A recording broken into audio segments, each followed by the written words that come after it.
Halo, nama saya Meriani dengan NIM 2403010102067 dari kelas AK503 Manajemen Keuangan 2 S1 PJJ Akuntansi. Pada kesempatan kali ini saya akan menjelaskan mengenai sewa guna usaha atau leasing. Pertama, mari kita mengenal lebih jauh mengenai leasing. Leasing atau sewa guna usaha merupakan kegiatan pembiayaan dalam bentuk penyediaan barang modal oleh lessor atau perusahaan pembiayaan kepada lisi atau nasabah untuk digunakan dalam jangka waktu tertentu berdasarkan pembayaran berkala. Ini adalah alternatif pembiayaan untuk pengadaan barang, modal, atau aset tanpa modal besar di awal. Pada kesempatan kali ini saya akan menjelaskan mengenai resum jurnal ilmiah yang sudah saya kerjakan untuk memenuhi penugasan dari mata kuliah Manajemen Keuangan 2. Pada kesempatan kali ini ada 6 topik bahasan yang akan kita bahas. Yang pertama judul jurnal, latar belakang penelitian, data yang digunakan, metode penelitian, hasil penelitian atau analisis data, dan yang terakhir adalah kesimpulan. Yang pertama, judul jurnal. Jurnal yang saya pilih adalah Analisis Penerapan Akuntansi Sewa Guna Usaha atau Leasing pada PSAK 30. Ini merupakan studi kasus pada PT BFI Finance Indonesia Tbk yang ditulis oleh Haris FH dan Rahman R, di mana jurnal ilmiah akuntansi kesatuan untuk volume 9 nomor 1 April tahun 2021. Selanjutnya, latar belakang penelitian ini adalah akuntansi leasing atau sewa guna usaha merupakan bagian penting dari pembiayaan perusahaan yang banyak dimanfaatkan untuk pengadaan aset modal tanpa perlu membeli secara langsung. Nah, sampai era PSAK 30 ini berlaku, banyak perusahaan leasing di Indonesia menerapkan standar akuntansi yang memengaruhi pencatatan aset, liabilitas, dan pengakuan pendapatan.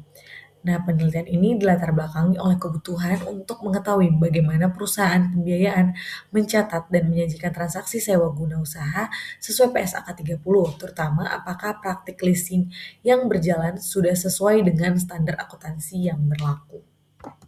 Data yang digunakan. Penelitian ini bersifat studi kasus pada PT BFI Finance Indonesia Tbk, yaitu salah satu perusahaan pembiayaan yang aktif menjalankan kegiatan leasing atau sewa guna usaha. Data yang digunakan bersumber dari laporan keuangan perusahaan, kontrak sewa pembiayaan atau financial lease, dokumentasi pencatatan akuntansi transaksi leasing. Jenis data ini bersifat kualitatif dan sekunder yang diperoleh dari dokumen internal perusahaan dan catatan akuntansi yang telah dipublikasikan.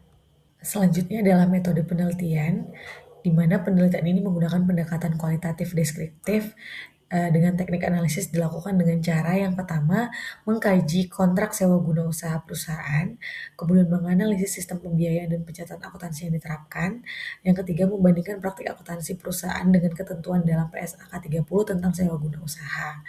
Survei lapangan atau pengumpulan data primer ini tidak dilakukan, melainkan penelitian berfokus pada dokumentasi dan kajian pustaka terhadap akuntansi leasing perusahaan tersebut.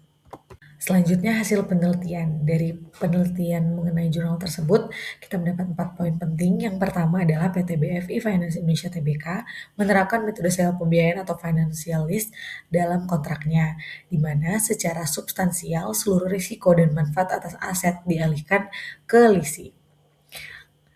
Kemudian yang kedua, dalam pencatatan akuntansi, perusahaan mengakui aset berupa piutang sewa pembiayaan sebesar jumlah yang sama dengan investasi sewa neto. Yang ketiga, pembayaran dari lisi diperlakukan sebagai penerimaan pokok piutang sewa dan disajikan dalam laporan laba rugi sebagai pendapatan yang disesuaikan. Dan yang terakhir, secara umum, praktik akuntansi leasing yang berjalan telah sesuai dengan ketentuan PSAK 30. Meskipun dengan berlakunya PSAK 73 sejak tahun 2020, perusahaan perlu memperhatikan perubahan standar dalam pelaporan masa depan. Nah, yang terakhir adalah kesimpulan. Penelitian ini menyimpulkan bahwa akuntansi transaksi sewa guna usaha yang diterapkan oleh PT BFI Finance Indonesia Tbk telah sesuai dengan ketentuan PSAK 30 tentang sewa guna usaha. Perusahaan menggunakan financial lease dengan pengakuan piutang sewa pembiayaan yang direfleksikan investasi sewa neto dan perlakuan pendapatan yang sesuai dalam laporan keuangan. Namun, dengan munculnya PSAK 73 yang berlaku sejak tahun 2020, perusahaan perlu menyesuaikan kebijakan akuntansi ke depannya agar tetap sesuai dengan standar akuntansi terbaru. Sekian presentasi dari saya. Terima kasih.